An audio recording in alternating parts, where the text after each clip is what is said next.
Comedian Adam Friedland, who has been dubbed this generation's Jon Stewart, recently went on the Piers Morgan Uncensored podcast, and it was pretty glorious. Now, if you're not familiar with Piers Morgan's podcast, it's basically just tabloid journalism. He's always been a tabloid journalist, not really getting down to the meat of any problem whatsoever. He's kind of a personally, I think he's a bit of a dullard, but he does bring on a lot of people onto his show to fight. Usually it's 3 or 4 different people with differing opposing views, and they scream and yell at each other, and they call that content entertainment. Anyway, so Adam Friedland, he goes on the show and he trolls this group to perfection. All of this is regarding the whole Jimmy Kimmel getting fired and then rehired, and they have, well, first of all, they have Tim Pool on here, which, by the way, that should tell you everything you need to know. Tim Pool of the Timcast, who is a moron, and he's bald as fuck, but he always wears that damn toboggan on his head. In the summer, the winter, whether he's wearing a suit or a bathing suit, he's wearing that goddamn hat. But anyway, I digress. That's a different topic for a different day.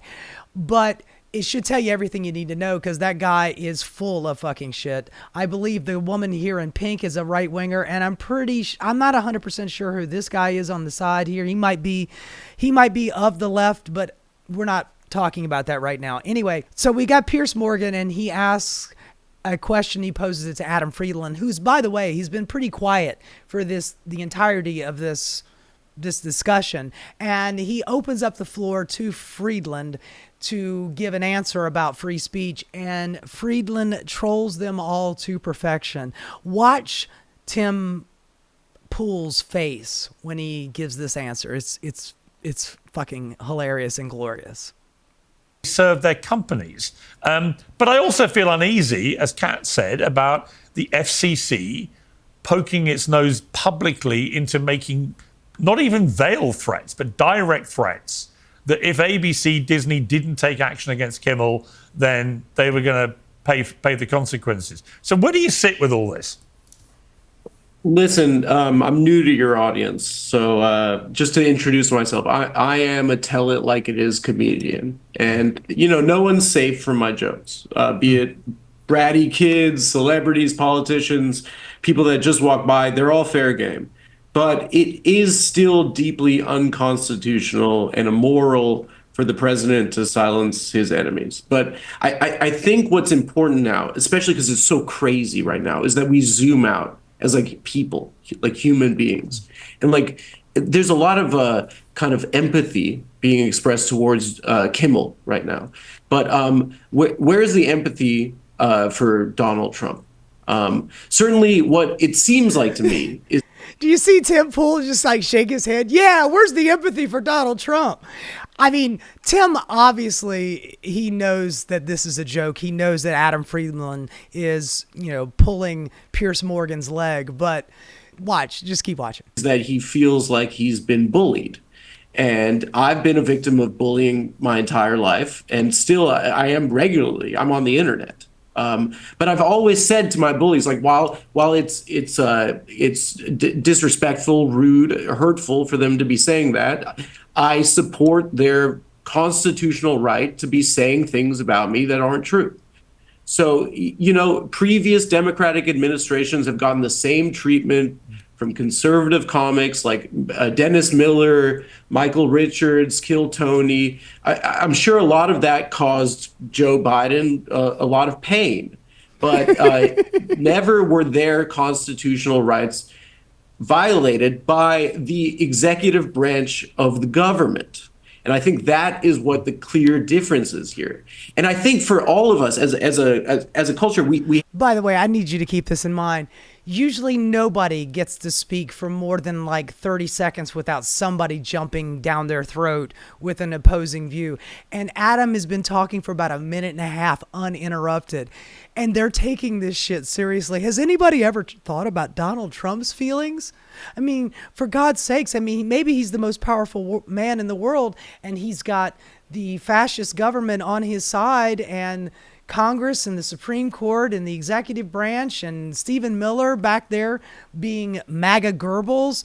But has anybody ever thought of Donald Trump's feelings? I mean, it's probably pretty hurtful that comedians are making jokes about presidents when it's never happened in the past. Nobody's ever made fun of any other president. Nobody's ever done stand-up. Jimmy Kimmel or Stephen Colbert, they've never made fun of George W. Bush or Barack Obama, or nobody ever made fun of Joe Biden when he stumbled up the stairs or fell off of his bike. Nobody ever made jokes about him. So Donald Trump is in his rights. He feels like everybody's out to get him and they're making jokes and it's hurtful. And has anybody ever thought about the president's feelings?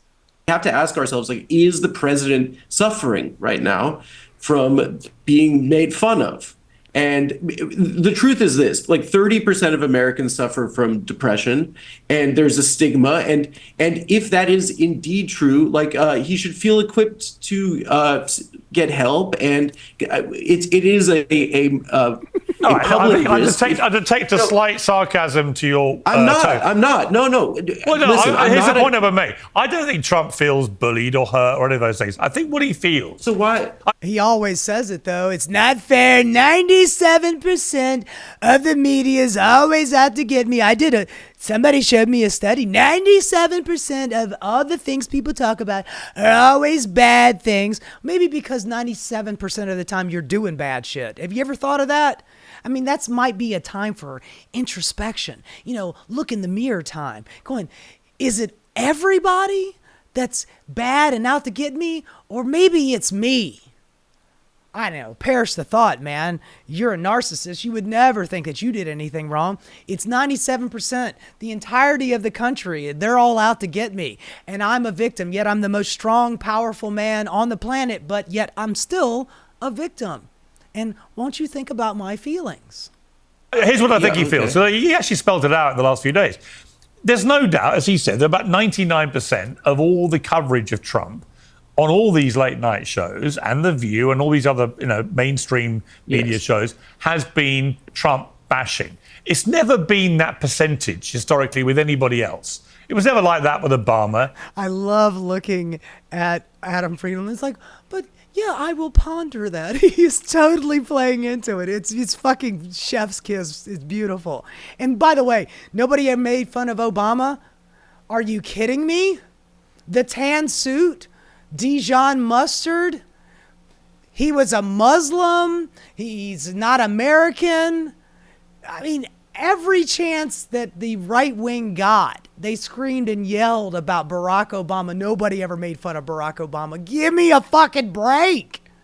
It wasn't like it with Reagan. It wasn't like it with Clinton.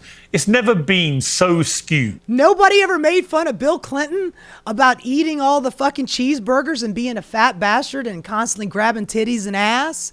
Nobody ever made fun of him for that. Nobody made fun of him for him getting up there and going, well, it depends on the definition of what is when you're talking about whether or not I had sexual relations with that woman. Nobody ever made fun of Bill Clinton. Give me a break, man. They have been making fun of presidents since I've been alive. Since before I was alive. People were making fun of fucking Nixon, making fun of Jimmy Carter, making fun. They made fun of Ronald Reagan. I mean, my God, he gave him plenty of fodder to do it. Old jelly beans. Nancy Reagan running the presidency for the last 2 years of his presidency because he was suffering dementia. They made fun of George H.W. Bush for the whole read my lips, no new taxes. And you had people on Saturday Night Live making fun of him all the fucking live long day. They made fun of George W. Bush. It's called strategery, all right? Fool me once, shame on you. Fool me. Well, I ain't gonna get fooled again. They made fun of that. They made fun of Barack Obama, although Barack Obama gave him a lot less things to make fun of. Barack Obama, I'm not saying he was the perfect president, but he did not stick his foot in his mouth as many times as Donald Trump has. Shit, man. Barack Obama did not make as many flubs in his entire presidency than Donald Trump did over the weekend. It's not even close. But The idea that no president has ever been made fun of before, and now all of a sudden everybody's picking on Donald Trump. Give me a fucking break. I think Donald Trump brings a lot of it on himself, but I also think there's no doubt, no one can argue to me sensibly, that Trump has not had a more relentlessly vicious, negative treatment from shows that used to be much more bipartisan in their mockery than Trump. So I think that all these things can be true. Right, but he also comes from television, right? And so it's something that he pays close attention to. Yeah. Ratings, he talks about they're being very unfair to me, unfair treatment. And this is something that he is like locked in on constantly. So, I mean, to some extent, if these are low-rated shows that are taking jabs at him, vicious jabs sometimes, that doesn't really pose much of a threat to his power. That's actually a pretty valid point. If they're so low rated and so untalented and nobody ever watches them, then why are you so concerned about what Jimmy Kimmel says about you on TV? I mean, nobody's watching it anyway, so why would it upset you if Stephen Colbert, who just got canceled as well, why would it bother you if he makes a couple of jokes at your expense? You are the leader of the free world. You have all the power in the world.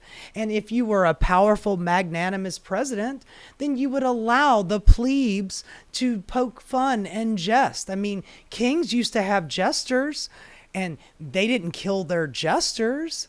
So what's the big deal? I mean, if they're just so low rating and they don't mean anything anyway, so why are you so upset? Come on, Don. What's up, babe? Not a lot of people are watching them, but for him, it's something that he's like zoned in on, perhaps. Okay, well, and that's what happened with Jim. Yeah, I mean, I think it's complicated with Jimmy Kimmel. Anyway, I just thought that was pretty good. It was a very, very strategic strategy and trolling by Adam Friedland.